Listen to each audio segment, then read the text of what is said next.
Hello friends, नमस्ते। मेरा नाम शिवानी है और आज हमारी फिजिक्स से संबंधित 8th क्लास है। चलिए देखते हैं। तरंग। तरंग का शाब्दिक अर्थ लहर होता है, लेकिन भौतिक विज्ञान में इसका कहीं अधिक व्यापक अर्थ होता है। इसके व्यापक अर्थ को निम्नलिखित प्रकार से अभिव्यक्त किया जाता है। तरंग ऊर्जा या विभुक्षों के संचरण की वह विधि है जिसमें माध्यम के कण अपने स्थान पर ही कंपन करते हैं तथा ऊर्जा एक स्थान से दूसरे स्थान तक आगे जाती है। तरंगों के प्रकार। हम विभिन्न आधारों पर तरंगों का वर्गीकरण कर सकते हैं, जिसमें से 3 प्रमुख आधार निम्नलिखित हैं। माध्यम के आधार पर, माध्यम के कणों के कंपन के आधार पर, ऊर्जा के गमन या प्रवाह के आधार पर।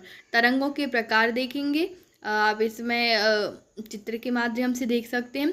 प्रत्यास्थ या यांत्रिक तरंगें वे तरंग जिनके संचरण के लिए ठोस, द्रव या गैस जैसे प्रत्यास्थ माध्यम की आवश्यकता होती है, उन्हें प्रत्यास्थ या यांत्रिक तरंगें कहते हैं।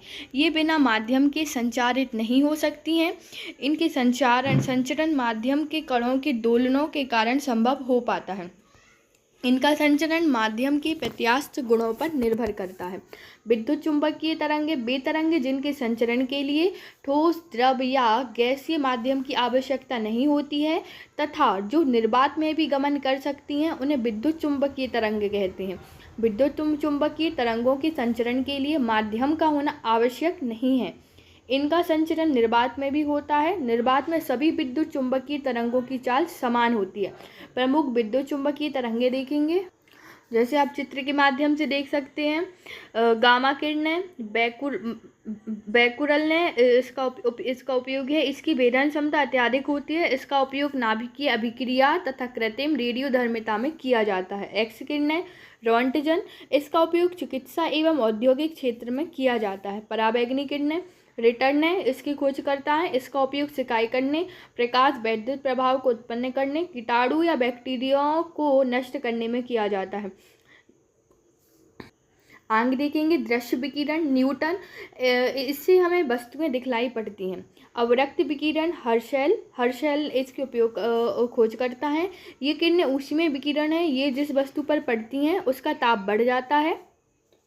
कॉस्मिक किरणें, कैनाल किरणें व बी किरणें ध्वनि तरंगें तथा पराश्रव्य तरंगें विद्युत चुंबकीय तरंगें नहीं हैं। माध्यम के कणों की कंपन के आधार पर तरंगों के प्रकार या गति या दिशा या कंपन की दिशा के आधार पर तरंगों के प्रकार देखेंगे। अनुप्रस्थ तरंगें, यदि माध्यम के कण तरंग की गति की दिशा के लंबवत दोलन करते हैं तो ऐसी तरंगें को हम उस अनुप्रस्थ तरंगें कहते हैं।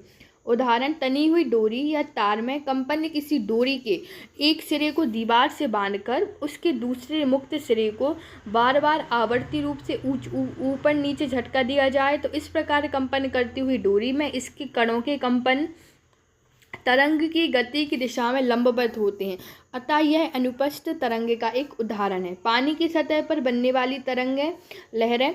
पानी में जब लहरें बनती हैं तब पानी के कण अपने स्थान पर ऊपर नीचे तरंग संचरण की लंबवत दिशा में कंपन करते हैं। अनुदैर्ध्य तरंगे देखेंगे। यदि माध्यम के कण तरंग की गति की दिशा के में ही दोलन करते हैं तो उसे अनुदैर्ध्य तरंग कहते हैं। अनुदैर्ध्य तरंगों का संचरण संपीड़न तथा विरलन के रूप में होता है। संपीड़न, माध्यम के जिस स्थान पर कण पास आ जाते हैं तथा घनत्व अधिक हो जाता है उन्हें संपीड़न कहते हैं। संपीड़न पर माध्यम का घनत्व तथा दाब अधिकतम होता है।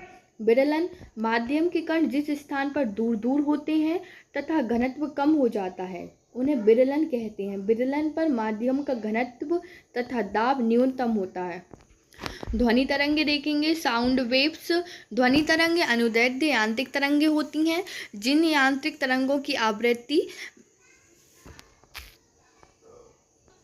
20 हर्ट्ज से 2000 हर्ट्ज के बीच होती है, उनकी अनुभूतियां हमें अपने कानों के द्वारा होती हैं और इन्हें हम ध्वनि के नाम से पुकारते हैं। ध्वनि तरंगों का आवृत्ति परिसर। अपश्रव्य तरंगें, 20 हर्ट्ज से नीचे आवृत्ति वाली ध्वनि तरंगों को अपश्रव्य तरंगें कहते हैं। इसे हमारा कान नहीं सुन सकता है। इस प्रकार की तरंगों को बहुत बड़े आकार के स्रोतों से उत्पन्न किया जाता है। श्रव्य तरंगें, 20 हर्ट्ज से 2000 हर्ट्ज के बीच की आवृत्ति वाली तरंगों को श्रव्य तरंग कहते हैं। इन तरंगों को हमारा कान सुन सकता है। पराश्रव्य तरंग 2000 हर्ट्ज से ऊपर की तरंगों को पराश्रव्य तरंग कहते हैं। मनुष्य के कान इसे सुन नहीं सकते हैं, परंतु कुछ जानवर जैसे कुत्ता, बिल्ली, चमगादड़ आदि इसे सुन सकते हैं। इन तरंगों को गाल्टन की सीटी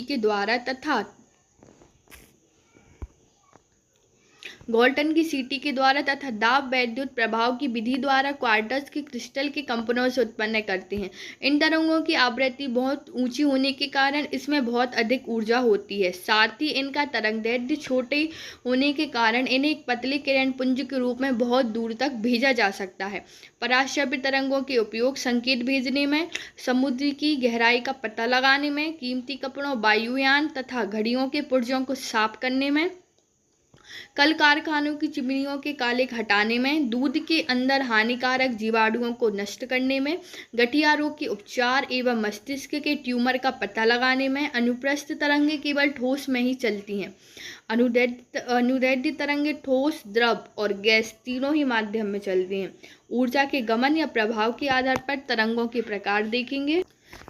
पहला है इसमें प्रगामी तरंगें। वे तरंगें जो माध्यम के एक बिंदु से दूसरे बिंदु तक गमन कर सकती हैं, उन्हें प्रगामी तरंगें कहते हैं। प्रगामी तरंगें अनुप्रस्थ तथा अनुदैर्ध्य दोनों प्रकार की हो सकती हैं या विभोक्ष या ऊर्जा का संचरण ही करती हैं। वह द्रव्य माध्यम जिसमें तरंग संचारित होती है वह स्वयं गति नहीं करता, बल्कि विभोक्ष या ऊर्जा आगे ही बढ़ती है। प्रगामी तरंगें उदाहरण देखेंगे। वह द्रव्य माध्यम जिसमें तरंग संचारित होती हैं वह स्वयं गति नहीं करता, बल्कि विभोक्ष या ऊर्जा ही आगे बढ़ती है। प्रगामी तरंगों में उदाहरण किसी नदी की धारा में जल की पूर्ण गति के रूप में होती है, परंतु जल में बनने वाली तरंग में केवल विभोक्ष गति करती हैं। अनुप्रस्थ प्रगामी तरंगे के पूर्ण रूप से जल, इसमें जल केवल ऊपर नीचे कंपन करता है। श्रृंग या शीर्ष एवं गर्त। श्रृंग या शीर्ष किसी अनुप्रस्थ प्रगामी तरंग में अधिकतम धनात्मक विस्थापन वाले बिंदु को शीर्ष कहते हैं। आगे की क्लास आगे की वीडियो में होगी। आप ऐसे स्टडी रिलेटेड वीडियो देखने के लिए हमारे चैनल के लिए शेयर कीजिए, सब्सक्राइब कीजिए एंड हमारे वीडियोज़ के लिए लाइक कीजिए। Thank you.